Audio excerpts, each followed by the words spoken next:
बच्चों नमस्कार। सभी को नमस्ते। कैसे हाल चाल हैं आपके? बताइए, आवाज़ वगैरह सब ठीक है?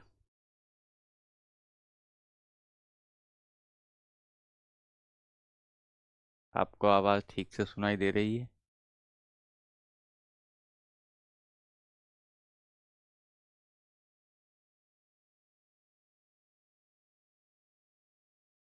Sahul Yadav good afternoon. Akash Chauhan good afternoon. Saumya good morning, Radhe Radhe. Pinky good afternoon ji. Good afternoon सभी को नमस्ते। ओमकार, हिमांशु सभी को नमस्कार। कुछ बच्चों की ये शिकायत थी, टेलीग्राम पर लोग लिख रहे थे कि सर हमारा मैसेज नहीं जाता है, आप हमारा मैसेज नहीं पढ़ते हैं। दरअसल बच्चों क्या होता है कि कई बार यहाँ पर ना कई सारे मैसेज एक साथ चल रहे होते हैं, तो कुछ लोगों का मैसेज सामने पढ़ा जाता है और कुछ लोगों का मैसेज पढ़ा नहीं जाता है, आंखों से ओझल हो जाता है। यदि कोई आपका सवाल है, आपको लगता है कि इस बात में हमें डाउट आ रहा है, पढ़ने में तकलीफ आ रही है, आप उसे टेलीग्राम पर जो डाउट ग्रुप है उसमें लिखें। मैं लगभग बच्चों का जवाब देता हूँ, लगभग बच्चों का जवाब देता हूँ और आपका जवाब भी दूंगा यदि वहां पर आप सवाल के बारे में कुछ लिख रहे होंगे। ठीक है, ये एक बात थी जो मुझे आपको बताना था। चलिए, चलिए फिर आगे बढ़ते हैं। आगे बढ़ते हैं और अपनी क्लास को आगे बढ़ाते हैं। ठीक है, उम्मीद करता हूँ आप बहुत अच्छे होंगे। आप बहुत अच्छे होंगे। और शाम में 8 बजे ग्रुप ओपन होता है, वहाँ आप लिख सकते हैं। मैं डाउट का रिप्लाई देता हूँ, यदि आप लिखेंगे तो निश्चित रूप से मैं आपका रिप्लाई दूंगा। ठीक है, कोई उसकी चिंता ना करें आप। चलिए, आइए फिर शुरू करते हैं।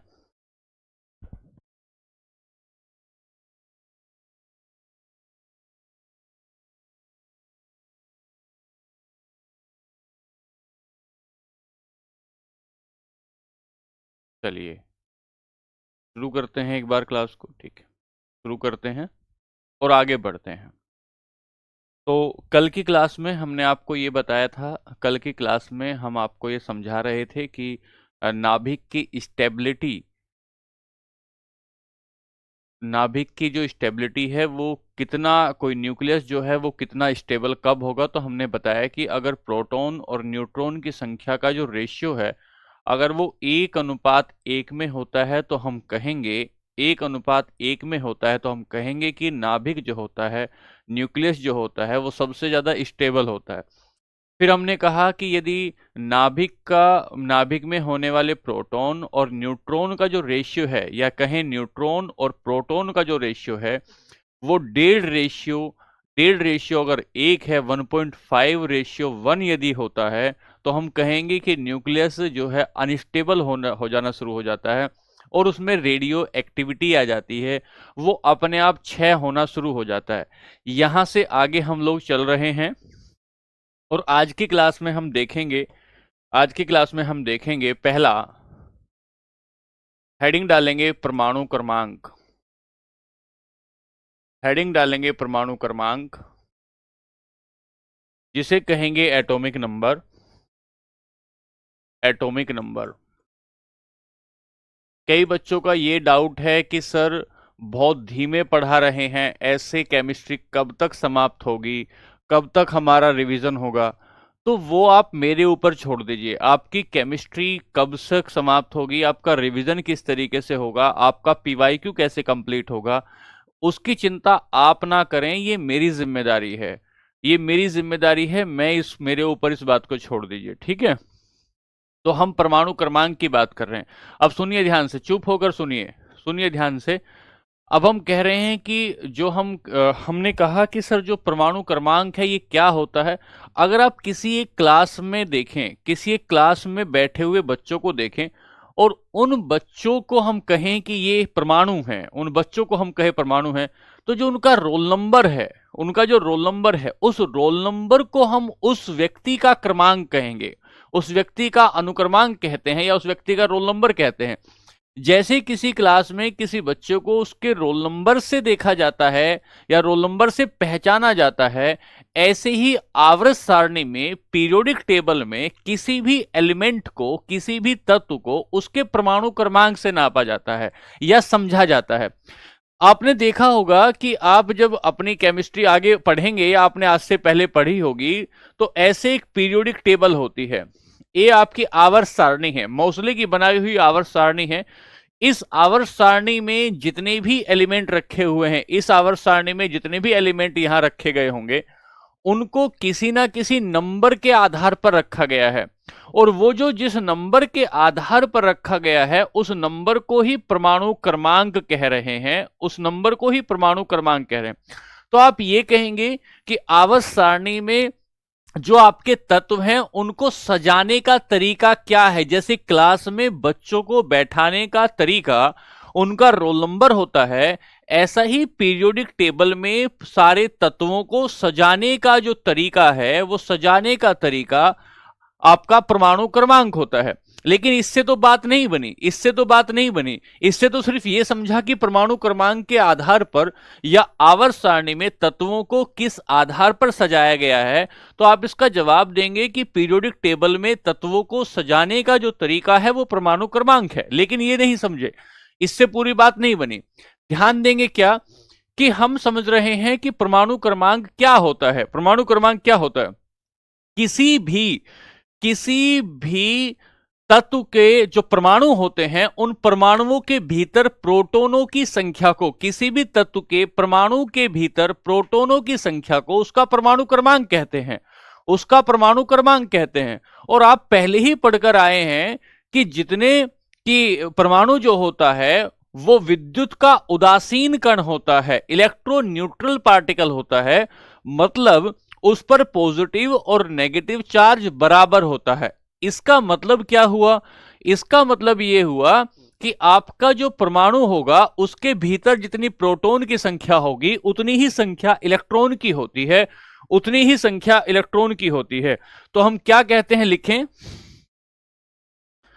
लिखें इसमें डेफिनेशन लिखें। किसी तत्व का परमाणु क्रमांक, किसी तत्व का परमाणु क्रमांक, या इसे ही संख्या कहते हैं, या परमाणु संख्या, किसी तत्व का परमाणु क्रमांक या परमाणु संख्या तत्व के नाभिक में, तत्व के नाभिक में उपस्थित प्रोटॉनों की, तत्व के नाभिक में उपस्थित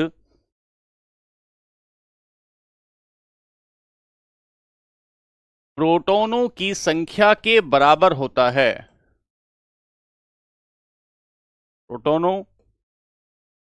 प्रोटॉन की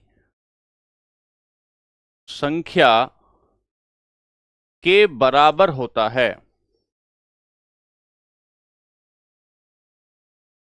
के बराबर होता है। पहली बात तो आपने ये लिखी कि परमाणु क्रमांक क्या बताता है? परमाणु क्रमांक बताता है किसी भी तत्व में उपस्थित प्रोटॉनों की संख्या को बताता है, प्रोटॉनों की संख्या को बताता है। पहली बात तो आपने लिखी। दूसरी बात आप क्या लिखेंगे? इसी में इसे जेड से दर्शाते हैं, इसे जेड से दर्शाते हैं, इसे जेड से दर्शाया जाता है। एग्जाम्पल के तौर पे अगर देखेंगे, उदाहरण अगर देखेंगे हम लोग, तो मान लीजिए कोई तत्व एक्स है, उसके यहां पैरों में जेड लिखा जाता है, यहां पैरों में, इसके पैरों में यहां जेड लिखा जाता है, इसे परमाणु क्रमांक कहते हैं। या अगर आप हाइड्रोजन की बात करेंगे तो हाइड्रोजन में नीचे इसके पैरों में जो संख्या लिखी होगी, इसके पैरों में जो संख्या लिखी होगी, उस पैरों की संख्या को अभी लिखेंगे अंग्रेजी में भाई, उस पैरों की संख्या को ही हम क्या कहते हैं, उसे परमाणु क्रमांक कहते हैं। लिखें, किसी तत्व का परमाणु क्रमांक या परमाणु संख्या तत्व में नाभिक, तत्व के नाभिक में, परमाणु के नाभिक में, एक सेकंड, यहां परमाणु के नाभिक लिख सकते हैं आप, या ऐसे लिखें, तत्व के परमाणु के, ये सब जोड़ लीजिए, परमाणु तत्व संख्या तत्व के परमाणु के नाभिक में उपस्थित प्रोटॉनों की संख्या के बराबर होता है, प्रोटॉनों की संख्या के बराबर होता है।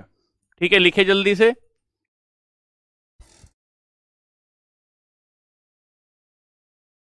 अंग्रेजी में लिखें, atomic number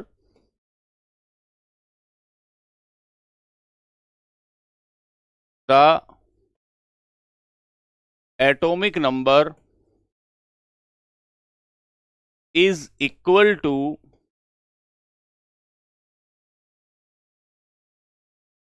number of proton in nucleus of an atom.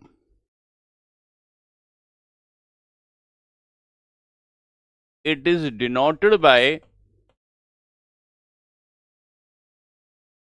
Z, इसे Z से डिनोट करते हैं। एग्जाम्पल लेंगे, अगर तत्व X है तो ये Z लिखा होता है, या कहें हाइड्रोजन है तो यहां इसका परमाणु क्रमांक 1 लिखा होता है। इधर देख लीजिए, फिर एक बार बताता हूं, परमाणु क्रमांक किसी भी तत्व का परमाणु संख्या कहते हैं, परमाणु क्रमांक को ही परमाणु संख्या कहते हैं। कोई भी एलिमेंट होगा, उसके जो परमाणु होंगे, परमाणु का जो नाभिक होगा, उसमें उपस्थित प्रोटॉनों की संख्या के बराबर होता है, प्रोटॉनों की संख्या के बराबर होता है, प्रोटॉनों की संख्या के बराबर होता है। तो हमने कहा एटॉमिक नंबर, चलिए अगली बात लिखें, अगली बात लिखें ध्यान से, कि परमाणु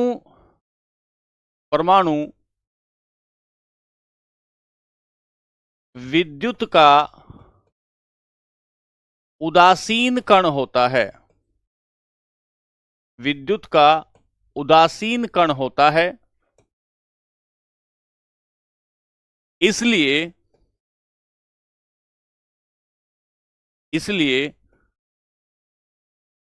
इसमें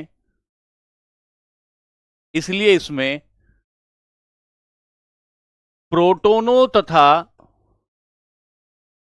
तथा इलेक्ट्रॉन की संख्या बराबर होती है, इलेक्ट्रॉन की संख्या बराबर होती है। इस बात को ध्यान से समझें, इस बात को ध्यान से समझें। जब हम कहते हैं विद्युत का उदासीन कण होता है, जब हम कहते हैं विद्युत का उदासीन कण होता है, इसका मतलब ये होता है, इसका मतलब ये होता है कि उसके ऊपर ना तो पॉजिटिव चार्ज है और ना ही उसके ऊपर नेगेटिव चार्ज है। जब पॉजिटिव और नेगेटिव चार्ज नहीं होगा, मान लेते हैं कि कोई ये आपका एटम है और इस एटम के भीतर ये इसका नाभिक है, इसका न्यूक्लियस है।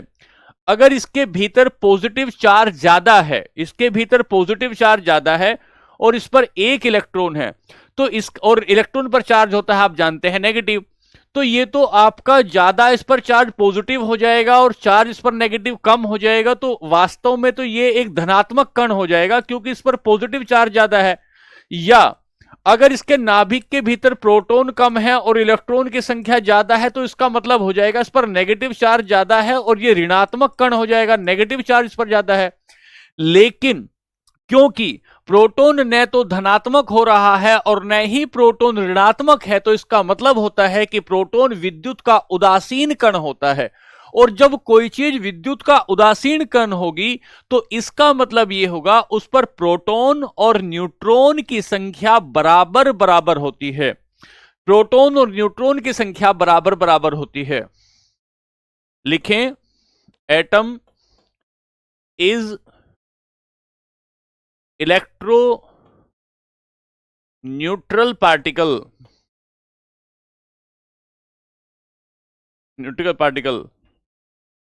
the number of proton is equal to number of electron, इसका मतलब ये हुआ, अगर हम इसको थोड़ा सा आसान भाषा में समझने की कोशिश करें बच्चों, तो इसका मतलब ये हुआ यहां पर कि परमाणु क्रमांक, एटॉमिक नंबर, परमाणु क्रमांक जो है या जो एटॉमिक नंबर है वो बराबर होता है प्रोटॉन की संख्या के, और ये जो प्रोटॉन की संख्या है ये बराबर होती है इलेक्ट्रॉन की संख्या के, ये बराबर होती है इलेक्ट्रॉन की संख्या के। अगर अगली बार आपसे कोई पूछे कि विद्युत उदासीन कण का मतलब क्या होता है, तो आप ये बताएंगे विद्युत उदासीन कण, इलेक्ट्रो न्यूट्रल पार्टिकल, वो होता है जिस पर प्रोटॉन और इलेक्ट्रॉन की संख्या बराबर होती है। क्या इस बात में कोई तकलीफ है? बच्चों? उदाहरण अगर आप इसका लेंगे, एग्जाम्पल अगर आप इसका लेंगे, सबसे पहले आप ले लीजिए ये 1H हाइड्रोजन है, ये जो 1 लिखा है ये परमाणु क्रमांक है। इसका मतलब ये होगा कि परमाणु क्रमांक जितना होगा उतना ही उसमें प्रोटॉन की संख्या होगी और उतनी ही उसमें इलेक्ट्रॉन की संख्या होगी। हाँ जेंसी, मैं बोल रहा हूं बेटा कि परमाणु विद्युत का उदासीन कण होता है, इसलिए इसमें प्रोटॉन की संख्या तथा इलेक्ट्रॉन की संख्या बराबर होती है। एक बार मैं दोबारा से रिवाइज कराता हूं, देखो पीछे चलो। हम परमाणु क्रमांक पढ़ने आए थे, तो परमाणु क्रमांक क्या होता है? किसी भी तत्व का जो रोल नंबर होता है उसके पैरों में लिखा होता है, जो लिखा होता है उसे परमाणु क्रमांक कहते हैं। परमाणु क्रमांक को Z से डिनोट करते हैं। और दूसरी बात यह आती है कि सर, क्योंकि परमाणु विद्युत का उदासीन कण होता है, इसलिए उसमें प्रोटॉन की संख्या और उसमें इलेक्ट्रॉन की संख्या बराबर होती है। प्रोटॉन और इलेक्ट्रॉन की संख्या उसमें बराबर होती है। इसी बात को हम विद्युत का उदासीन कण कहते हैं। अगर हम ये देखें, अगर हम अपनी पूरी आवर्त सारणी में, एक पॉइंट और लिख लें, यहां एक पॉइंट और लिखें कि आवर्त सारणी में आधुनिक आवर्त सारणी में, क्योंकि बहुत सारी आवर्त सारणी आई हैं, तो आधुनिक मॉडर्न पीरियोडिक टेबल में, आधुनिक आवर्त सारणी में तत्वों को उनके परमाणु क्रमांक के आधार पर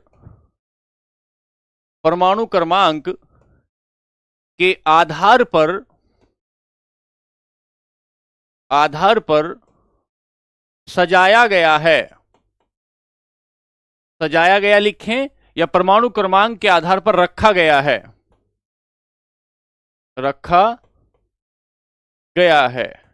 यह बात आगे जाकर आप दोबारा भी पढ़ोगे, कि परमाणु क्रमांक के आधार पर सजाया गया है। तो लिखें, इन मॉडर्न पीरियोडिक टेबल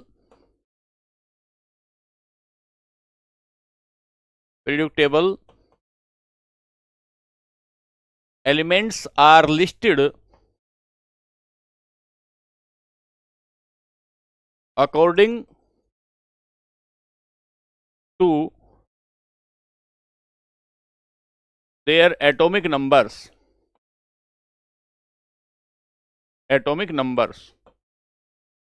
जैसे एग्जाम्पल लें तो सबसे पहला तत्व जो पीरियोडिक टेबल में है वो हाइड्रोजन है, पहला।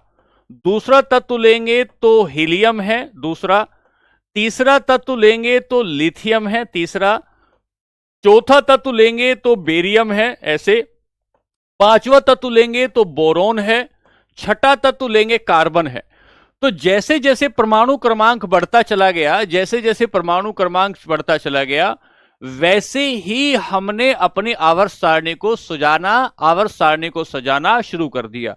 आवर्त सारणी को निमिष उदासीन का मतलब होता है जिस पर किसी भी प्रकार का कोई चार्ज नहीं होता। ठीक है बच्चों, अब एक बार देखें तो दोबारा, एक बार देखें तो ये देखो परमाणु क्रमांक क्या होता है, हमने ये समझा। परमाणु क्रमांक के बाद हमने समझा कि इलेक्ट्रॉन और प्रोटॉन की संख्या बराबर होती है, दूसरी बात ये समझी। तीसरी बात, हमने आवर्त सारणी में किस आधार पर तत्वों को सजाया गया है। उत्तम भाई, न्यूट्रॉन भी भीतर ही होता है, न्यूट्रॉन भी भीतर ही होता है। ठीक है सर, एक बात होगी। अब एक बात और समझिए ध्यान से, आगे जाकर आप और बेहतर तरीके से समझेंगे, लेकिन एक बात और समझिए कि जब कोई एक एटम दूसरे किसी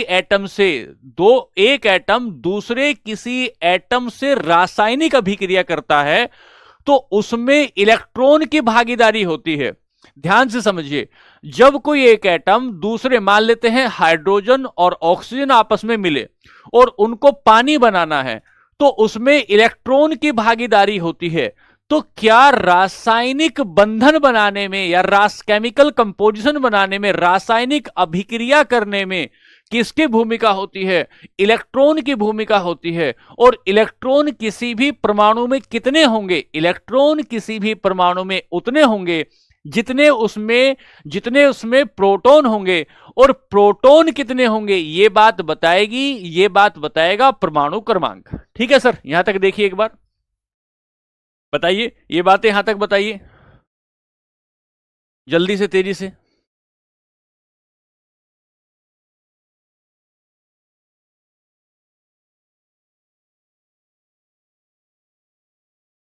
चलिए एक बात और लिख लीजिए, एक बात और लिखिए छोटी सी, कि तत्वों के रासायनिक गुण जो मैंने अभी समझाया, उनके परमाणु क्रमांक पर निर्भर होते हैं,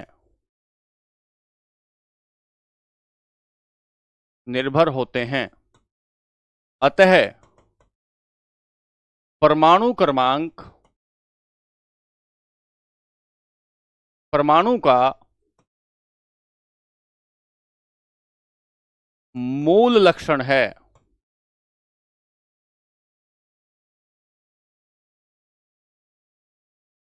आगे जाकर इस बात को और बेहतर तरीके से समझोगे।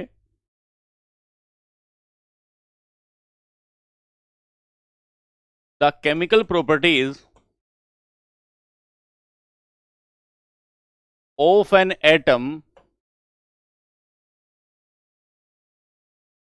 Depends upon atomic number.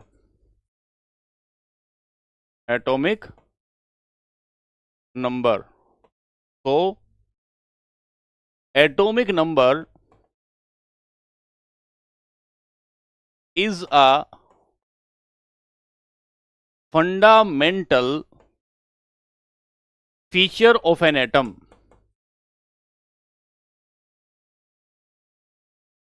Atomic number अगर आपको पता होगा तो आप बहुत सारी बातें तत्वों के बारे में आप ऑटोमेटिकली ही समझ जाओगे। रुपेश कह रहे हैं कि सर हमें पीरियोडिक टेबल दिखाओ, समय आने पर आपको पीरियोडिक टेबल दिखाएंगे। ठीक है, चलिए दूसरी बात लेते हैं, ये कंप्लीट हो गया। दूसरी बात लेंगे, लिखेंगे द्रव्यमान संख्या। दूसरी बात, द्रव्यमान संख्या।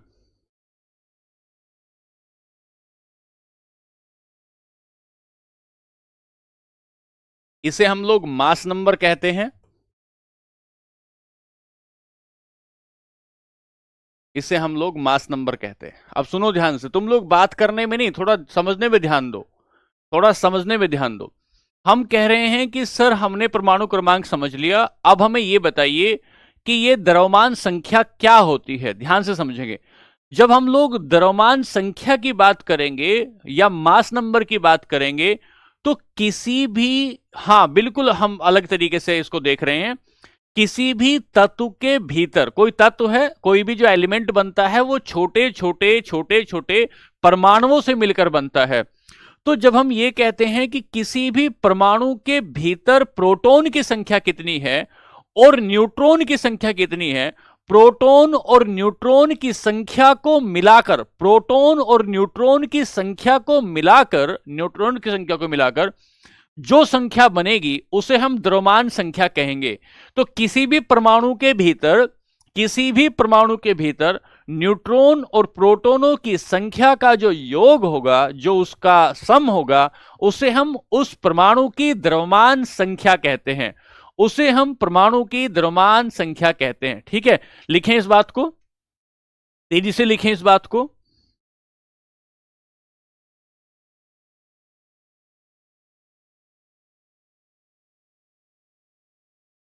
किसी परमाणु के नाभिक में उपस्थित, किसी परमाणु के नाभिक में उपस्थित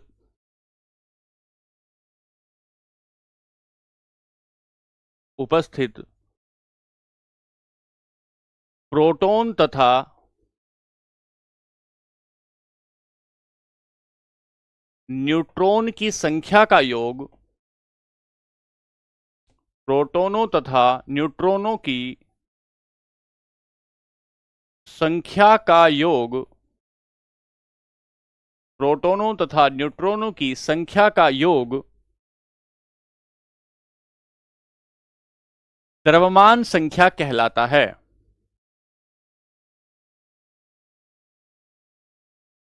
परमाणु की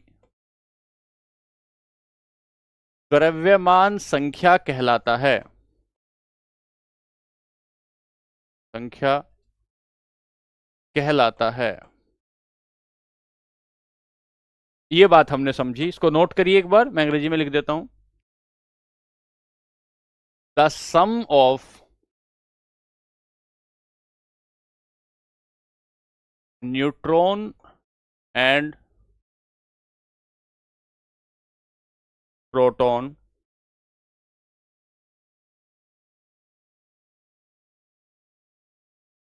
presents in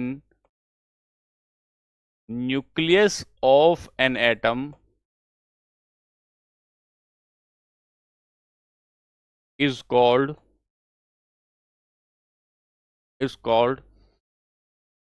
atomic mass, is called mass number,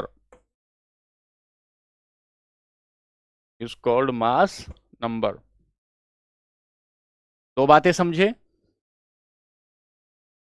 दो बातें समझे। दिलसान भाई क्या बात हुई, समझ में आ रही है कि नहीं?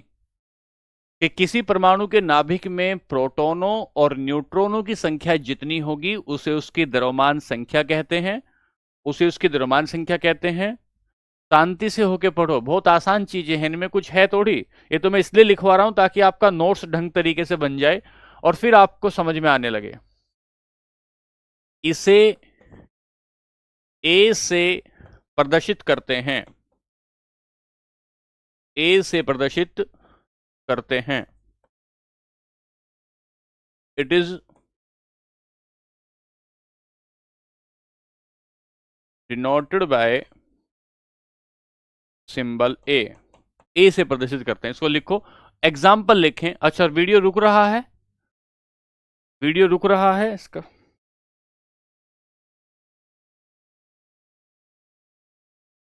अब देखें, एग्जाम्पल लें एक। अगर इस एग्जाम्पल को देखें तो ये आपने लिखा था कोई तत्व, इसे लिखते हैं तत्व का नाम। यहां इसके पैरों में नीचे, इसके पैरों में लिखते हैं ये जेड, इसके पैरों में लिखते हैं ये जेड। और जेड क्या है? जेड क्या है? जेड है परमाणु क्रमांक, एटॉमिक नंबर, परमाणु क्रमांक या एटॉमिक नंबर। ठीक है। और इसके ऊपर यहां यहां लिखते हैं ए। ए। और ये ए क्या है? ये ए क्या है? इसे कहते हैं द्रव्यमान संख्या। इसे कहते हैं द्रव्यमान संख्या। ठीक है सर। और हमने द्रव्यमान संख्या क्या, ये तो हमने इसका चित्र बनाने की कोशिश की, इसका चित्र बनाने की कोशिश की। और देखें, देखें एक सूत्र बनाएं। द्रव्यमान संख्या बराबर होती है प्रोटॉन की संख्या, नंबर ऑफ प्रोटॉन, प्रोटॉन की संख्या प्लस न्यूट्रॉन की संख्या। एक सवाल यहीं से मिलेगा आपको, बहुत बेसिक सवाल। प्रोटॉन की संख्या प्लस न्यूट्रॉन की संख्या, बहुत आसान सवाल यहां से मिलेगा। प्रोटॉन की संख्या और न्यूट्रॉन की संख्या। तो इसको हम ऐसे बनाएंगे बच्चों, द्रव्यमान संख्या को आप ए से डिनोट कर रहे हैं, प्रोटॉन को आप जेड से डिनोट कर रहे हैं, न्यूट्रॉन को आप एन से डिनोट कर रहे हैं, ऐसे। तो क्या आप इससे न्यूट्रॉन की संख्या निकाल सकते हैं? क्या आप इससे न्यूट्रॉन की संख्या निकाल सकते हैं? तो देखें, हाँ हो सकता है। विश्वनाथ थोड़ी देर के लिए रुको भाई, तुम अपना ज्ञान थोड़ी देर के लिए अपने पास रखो, थोड़ी देर के लिए अपना ज्ञान अपने पास रखो, मेरी बात को समझने की कोशिश करो। यदि अपने ज्ञान को अपने दिमाग पर हावी करके रखोगे तो मेरी बात आप तक नहीं पहुंच पाएगी। हो सकता है आपको मेरे से कई गुना ज्यादा ज्ञान हो सकता है मेरे पास कोई नया तरीका मेरे पास आ जाए, आपको कुछ और बेहतर चीजें समझ में आ जाए, तो आप थोड़ी देर के लिए सुनिए जरा। तो हमने कहा सर यहां से न्यूट्रॉन की संख्या निकालें क्या? हाँ, न्यूट्रॉन की संख्या निकाली जा सकती है।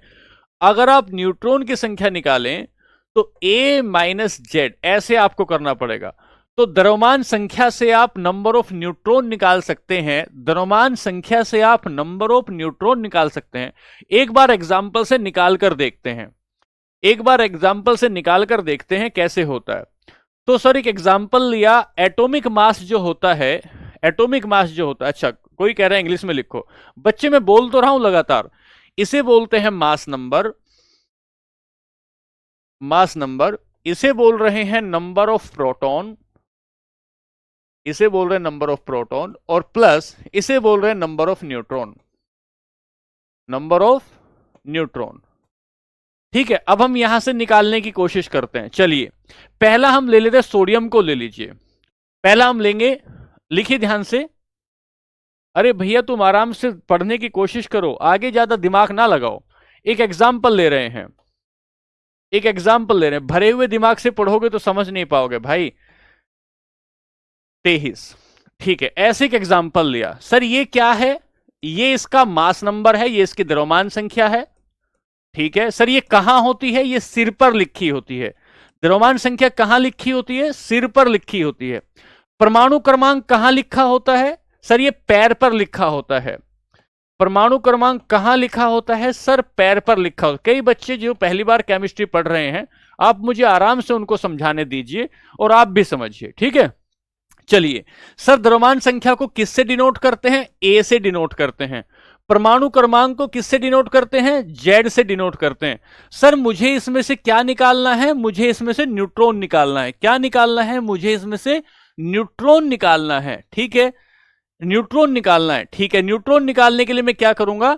सर मैं करूंगा कि इसके लिए पहले मैं निकालूं द्रव्यमान संख्या, तो मुझे निकालना है न्यूट्रॉन, तो neutron is equal to A minus Z होगा। ए कितना है? 23 है। ए कितना है? 23 है। 11 इसमें से घटाऊंगा जेड, तो 11 और 12 23 आ जाएंगे। 11 और 12 23 आ जाएंगे। जब मुझे यह समझना होगा इसमें कितने आ गए, नंबर ऑफ न्यूट्रॉन कितने आ गए? नंबर ऑफ न्यूट्रॉन इसमें 12 आ गए। नंबर ऑफ न्यूट्रॉन इसमें कितने आ गए? 12 आ गए। आवर्त सारणी में क्या लिखा है निशु? आवर्त सारणी में जब आप पूरी पीरियोडिक टेबल देखते हैं तो यहां लिखा है इसका परमाणु क्रमांक 11 है, इसकी द्रव्यमान संख्या 23 है। तो आपको ये दिया गया है, अब आपको इसमें से ये निकालना है कि इसके नंबर ऑफ न्यूट्रॉन कितने हैं। एक एग्जांपल और ले लेते हैं, एक एग्जांपल और लिया। सर आवर्त सारणी के पहले ही तत्व पर जाएंगे, इसका नाम हाइड्रोजन है, इसका नाम हाइड्रोजन है। सर ऊपर क्या लिखा है हाइड्रोजन में, ऊपर क्या लिखा है हाइड्रोजन में, सर ये लिखा है द्रव्यमान संख्या, ये लिखी है द्रव्यमान संख्या। सर नीचे क्या लिखा है, ये लिखा है परमाणु क्रमांक, ये लिखा है परमाणु क्रमांक। ठीक है सर, इसे किससे डिनोट करते हैं, ए से। इसे किससे डिनोट करते हैं, जेड से। ठीक है, क्या मैं इससे न्यूट्रॉन निकाल सकता हूं, हां मैं इससे न्यूट्रॉन निकाल सकता हूं। कैसे निकालूंगा, न्यूट्रॉन की संख्या होगी A minus Z, N is equal to होगा 1 माइनस 1, ये 0। परमाणु क्रमांक, आवाज नहीं है भैया, एक बार देखना आवाज। अच्छा ठीक है, ये बात हो गई। तो हम यहां कहेंगे, यहां से एक नोट निकाल लेंगे, एक नोट निकालें। आवर्त सारणी में, पीरियोडिक टेबल में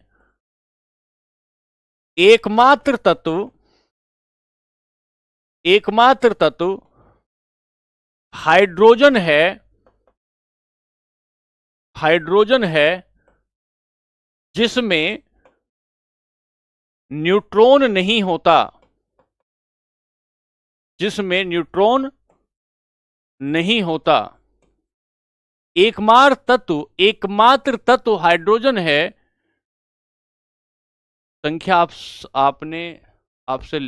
अपने से लिखा है, ये सब पीरियोडिक टेबल में लिखा होता है। ठीक है, एग्जाम्पल लिया तो ध्यान से समझो बच्चे, बिल्कुल बेसिक से लेकर, आप मेरी बातों को ध्यान से समझें, एकदम बेसिक से लेकर चल रहा हूं, बहुत बेसिक से, ताकि एक एक बात आपको समझ में आए और फिर आगे जाकर आपको किसी अन्य क्लास या किसी अन्य नोट्स की जरूरत ना पड़े। ठीक है, तो hydrogen is only element in periodic table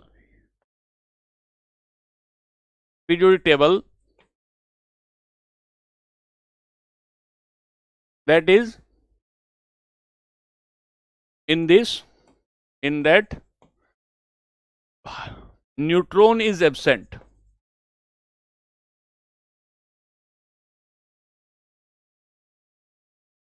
neutron is absent. क्या आपको समझा पाया मैंने देखो यहां क्या बताया, मैं यहां से चला द्रव्यमान संख्या, किसी परमाणु के नाभिक में प्रोटोनों और न्यूट्रॉनों की संख्या का जो जोड़ होता है उसे द्रव्यमान संख्या कहते हैं। इसे ए से डिनोट करते हैं। एनसीईआरटी में 9th क्लास के एनसीईआरटी में लिखा है कि इसे ए से डिनोट करते हैं। यहां से आगे बढ़ेंगे तो हमने बताया ये सिर के ऊपर लिखा जाता है, सिर के ऊपर लिखा जाता है। तो यहां मैंने ऐसे बताने की कोशिश की आपको, द्रव्यमान संख्या। फिर ये पैरों में जो लिखते हैं इसे परमाणु क्रमांक लिखते हैं। और यहां से एक सूत्र निकल कर आया, वो सूत्र क्या हुआ कि इधर द्रव्यमान संख्या होती है, इधर प्रोटॉन की संख्या होती है। प्रोटॉन की संख्या और न्यूट्रॉन की संख्या को अगर जोड़ देते हैं तो द्रव्यमान संख्या निकल कर आती है। ए बराबर जेड प्लस न्यूट्रॉन होता है, जेड प्लस एन होता है। और द्रव्यमान संख्या के आधार पर ही हम क्या निकालते हैं, द्रव्यमान संख्या के आधार पर ही हम किसी भी जो है एटम में उसके न्यूट्रॉन की संख्या को निकालते हैं। कुछ बच्चे कह रहे हैं एक बार और बता दीजिए। ठीक है सर, और ले लीजिए, कुछ एग्जाम्पल ले लेते हैं, चिंता ना करें, और कुछ एग्जाम्पल लें। चलिए ठीक है सर, अब हम लेते हैं हीलियम को ले लेते हैं। हीलियम को ले लीजिए, मान लेते हैं जब हम हीलियम को लेते हैं, हाइड्रोजन को आपने लिया और आपने यहां पे एक देखिए, सबसे इधर देखेंगे अगर आप फास्ट चल रहे हैं भाई, फास्ट चल रहे हैं, अब चिंता ना करें।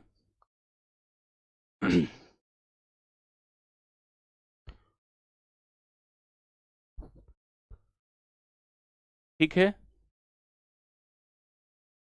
जैसे मान लेते हैं कि कार्बन है, ये इसका परमाणु क्रमांक है, और हमने मारा C12 है, तो इसकी द्रव्यमान संख्या क्या होगी, ये इसकी द्रव्यमान संख्या होगी। ठीक है, इसे ए से बताएंगे, और ये जो हो जाएगा ये इसका परमाणु क्रमांक होगा, ये इसका परमाणु क्रमांक होगा, एटॉमिक नंबर होगा, जिसे आप जेड से बता रहे हैं। अब आपको इसमें से क्या निकालना है? आपको इसमें से क्या निकालना है? इसको निकालने के लिए आपको क्या करना है भाई? A is equal to Z plus N होता है। A is equal to Z plus N होता है। तो यहां से एन निकालने के लिए आप ए माइनस जेड करेंगे। तो आपको न्यूट्रॉन निकालना है। ए यहां पर 12 है, ए यहां पर 12 है और ये यहां पर 6 है। तो न्यूट्रॉन की संख्या कार्बन 12 में, न्यूट्रॉन की संख्या कार्बन 12 में क्या हो जाएगी? कार्बन 12 में क्या हो जाएगी सर? कार्बन 12 में हो जाएगी 12। चलिए यहां से आगे चलते हैं, यहां से आगे चलते हैं, दूसरी बात लेंगे। तो एक बार देखें, ये हमने पहला लिया परमाणु क्रमांक। परमाणु क्रमांक को देखने के बाद हम आगे बढ़े और यहां से हमने दूसरा कंसेप्ट उठाया द्रव्यमान संख्या का। फिर यहां से आगे बढ़े, इनको निकालने के हमने तरीके देखे। हम इसको और बेहतर तरीके से न्यूमेरिकल के दौरान देखेंगे, लेकिन अभी हम लोग कुछ महत्वपूर्ण शब्दावलियों को देख रहे हैं। फिर आगे चलें, आगे चलें। तीसरी बात लिखें, तीसरी बात, परमाणु भार। एक बार बताइए, समझ में आ रहा है क्या? परमाणु भार, इसे हम लोग एटॉमिक वेट कहेंगे। एक बार बताइए, इसे हम लोग एटॉमिक वेट कहेंगे।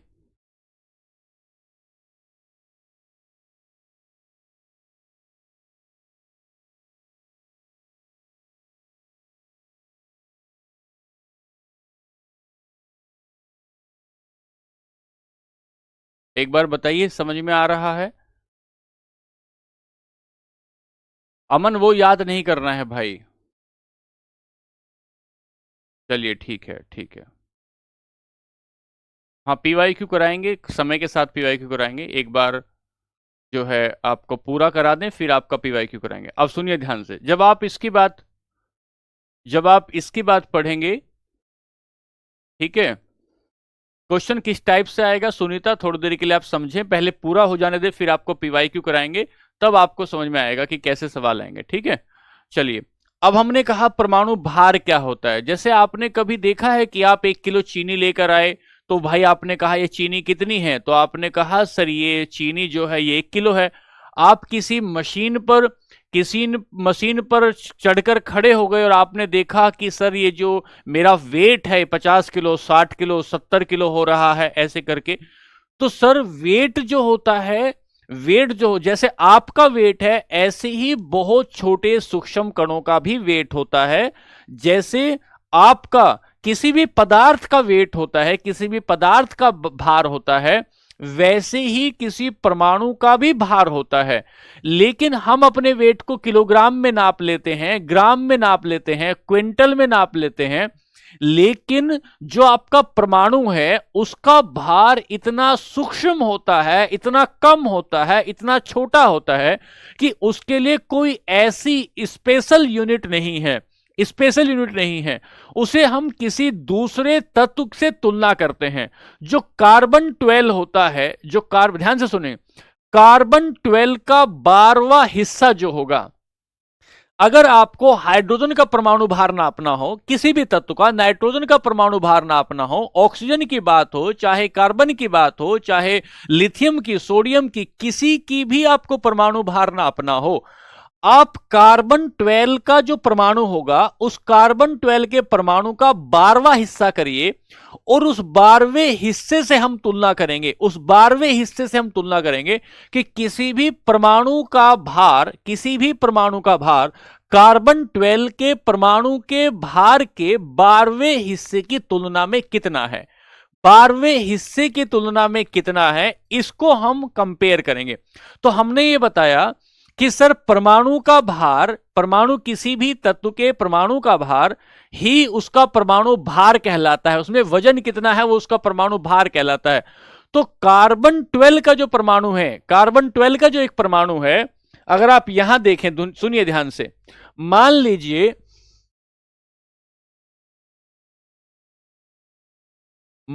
ये कार्बन 12 है, ये बनाना हमने लिया है, मान लीजिए कार्बन 12 है, इसे मैं कार्बन 12 कह रहा हूं, इसे मैं कार्बन 12 कह रहा हूं, कार्बन 12 कह रहा हूं। इस कार्बन 12 के 12 हिस्से करें, 1 2 3 4 5 6 7 8 9 10 11 12, 12वां हिस्सा करें। इसके 12वें हिस्से को, इसका जो 12वां हिस्सा बचा ये, इसके 12वें हिस्से को आपने एटॉमिक मास यूनिट कहा, इसके 12वें हिस्से को आपने एटॉमिक मास यूनिट कहा। और ये जो इसका 12वां हिस्सा है, कार्बन 12 का जो 12वां हिस्सा है, इस 12वें हिस्से से आप तुलना करेंगे, इस 12वें हिस्से से आप तुलना करेंगे किसी भी परमाणु के भार की, इस 12वें हिस्से से आप तुलना करेंगे किसी भी परमाणु के भार। रिवीजन करिए, हाँ रिवीजन भी करेंगे भाई, रिवीजन भी करेंगे। लिखें,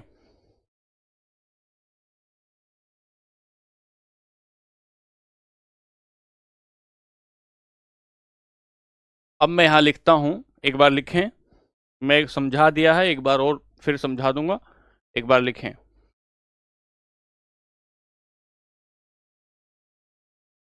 परमाणु भार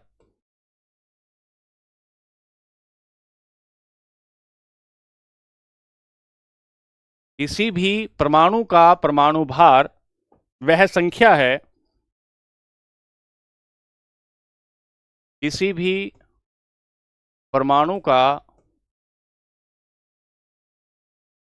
परमाणु भार वह संख्या है जो यह बताती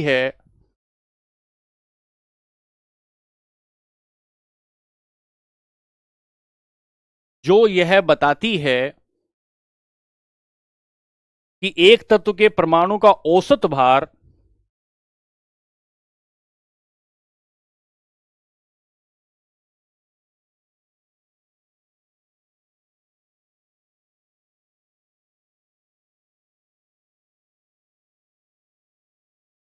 एक तत्व के परमाणु का औसत भार कार्बन 12 परमाणु के, कार्बन 12 परमाणु के, कार्बन 12 तत्व के परमाणु के 12वें हिस्से,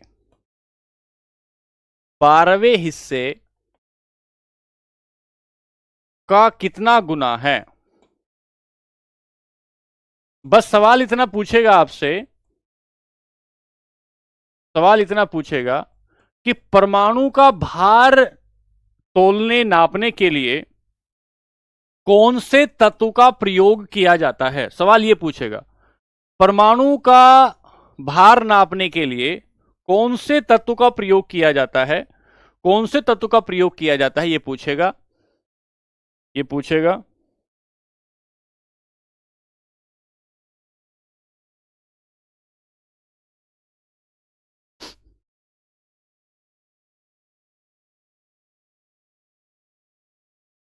तो मैं फिर बताता हूं, मान लीजिए ये कोई आपने, वैसे बना रहा हूं कुछ भी ताकि आपको समझ में आए, 1 2 3 4 5 6 7 8 9 10 11 और कोई एक ले लीजिए 12, मान लीजिए ऐसे कुछ टुकड़े हो गए।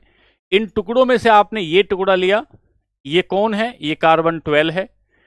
इस कार्बन 12 का 12वां हिस्सा लिया, इस 12वें हिस्से को आपने AMU कहा, इस 12वें हिस्से को आपने AMU कहा। और ये जो होता है, ये होता है 1.67 इंटू 10 की पावर -27 किलोग्राम। 1.67 इंटू 10 की पावर -27 किलोग्राम, -27 किलोग्राम, ठीक है। कार्बन के लिए कार्बन को ही क्यों लेते हैं, कार्बन को इसलिए लेते हैं, कार्बन को इसलिए लेते हैं ताकि ये सबसे ज्यादा स्टेबल है। पहले हाइड्रोजन को लिया, पहले हाइड्रोजन को हाइड्रोजन को लिया था, उसके बाद ऑक्सीजन से कंपेयर करने लगे, तो लिखें इसको एक बार इसको, अगर इसको शॉर्ट में लिखना चाहो तो ऐसे लिखो,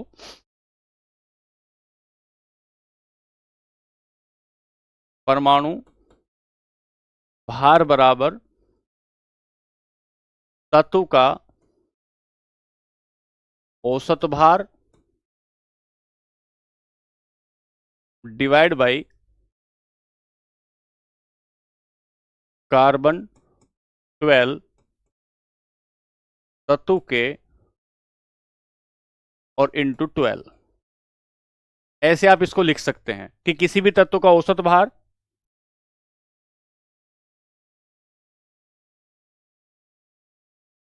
का तत्व के परमाणु का भार और तत्व का, या तत्व का औसत भार लिखें या तत्व के परमाणु का औसत भार लिखें। तत्व का भार लिख दें या तो कोई दिक्कत नहीं है, या तत्व के परमाणु का औसत भार लिख दें, ऐसा लिख सकते हैं ताकि और समझ में आ जाए। तत्व के परमाणु का औसत भार गुणा 12 ये कितना होता है, ये आपने यहां देखा, ये होता है 1.67 इंटू 10 की पावर -27, और इसे ही एटॉमिक मास यूनिट कहते हैं, इसे ही एटॉमिक मास यूनिट कहते हैं। मैं इंग्लिश में लिख रहा हूं बच्चे, इंग्लिश में लिख रहा हूं, देखो एक बार लिखो इसे,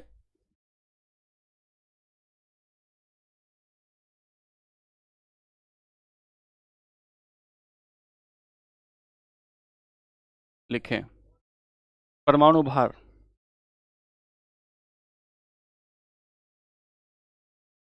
इतना लिखिए, आप ऐसा लिखिए, यहां लिखता हूं,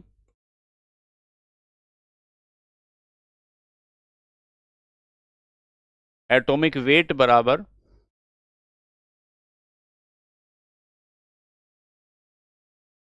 average weight of atoms of any element divide by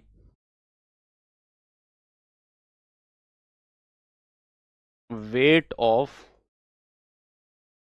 one atom of carbon 12 into 12। इस परिभाषा को, या अगर आपको वो परिभाषा मुश्किल लगती है, अगर आपको वो परिभाषा मुश्किल लगती है तो आप इसे याद करें। कोई बच्चा कह रहा है बार बार कि कार्बन ही क्यों लिया, कार्बन इसलिए लिया कि कार्बन 12 जो है ज्यादा स्टेबल है। अगर आप अपना वजन किलोग्राम से तोल रहे हैं, 1 किलो से तोल रहे हैं, तो आपको ऐसी चीज से अपना वजन तोलना होगा जिसके वेट में लगातार परिवर्तन ना आ रहा हो, जिसके वेट में लगातार परिवर्तन ना आ रहा हो। आपको ऐसी चीज से आपका जो है वेट तोलना होगा, ऐसी चीज से। इसीलिए कार्बन 12 जो है मोर स्टेबल है, इसी वजह से हम इसको प्रयोग करते हैं, मैं फिर एक बार बताता हूं, सुनिए कि मान लेते हैं कि आपको हाइड्रोजन का परमाणु भार नापना है, एटॉमिक वेट नापना है आपको, किसको, हाइड्रोजन का एटॉमिक वेट नापना है। तो आपको हाइड्रोजन के जितने भी परमाणु होंगे उन परमाणुओं का एवरेज वेट लेना होगा, और कार्बन 12 का जो एक परमाणु होगा वो लेना होगा, और उसे 12 से गुणा करोगे तो किसी का वेट आ जाएगा।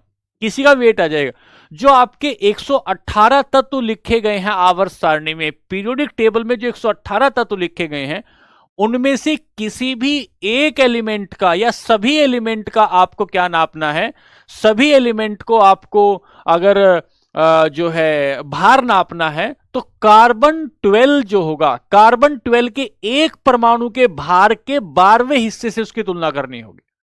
ठीक है, एक बार उसको रिवाइज करिएगा, नहीं समझ में आएगा तो फिर मुझे बताइएगा, नहीं समझ में आएगा तो कल मैं फिर समझाऊंगा। ठीक है, तो आज की क्लास में हमने क्या क्या समझा, एक बार देखें क्या क्या समझा है। आज हमने आपको समझाया एटॉमिक नंबर, परमाणु क्रमांक क्या होता है।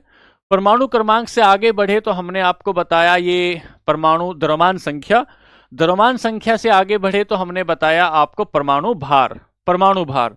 और परमाणु भार के बारे में हमने बताया कि कार्बन 12 का जो 12वां हिस्सा है, कार्बन 12 का जो 12वां हिस्सा है, उस 12वें हिस्से से हम किसी भी 12वें हिस्से से हम किसी भी जो एटम है, कोई तत्व है, उसका भार निकाल सकते हैं।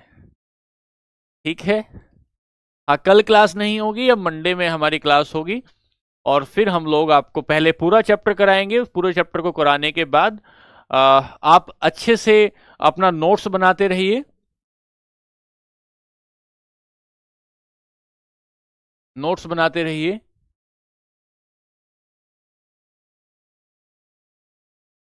चलिए, फिर अगली क्लास में हम लोग देखेंगे।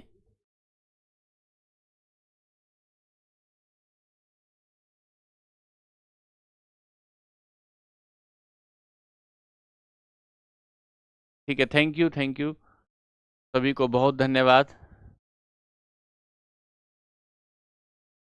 ठीक है, चलिए आज के लिए नमस्ते, नमस्कार।